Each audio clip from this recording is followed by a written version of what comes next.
Hello, আসসালামু আলাইকুম। বাংলাদেশ সকল সিটিজেনদের দৃষ্টি আকর্ষণ করেছেন নতুন প্রেসিডেন্ট মোহাম্মদ অলিউল্লাহ। আপনাদের দৃষ্টি আকর্ষণ করতেছি।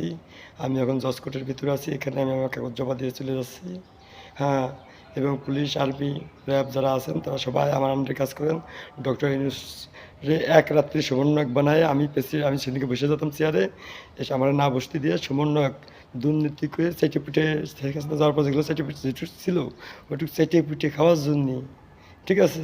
সমন্বয়ক বানায় এক রাত্রি ডক্টর ইউনূসকে নিয়ে এসে বসে পাওয়ার হস্তক্ষেপ তার কাছে করলো। এখন তার কাছ থেকে পাওয়ার নিয়ে নিচ্ছে, আমার পাওয়ার আমার কাছে ফেরত। এই জন্যে আমি হাইকোর্টে আইছি। হাইকোর্টের জজের কাছে এই যে চিঠি খাম দিয়ে যাচ্ছি।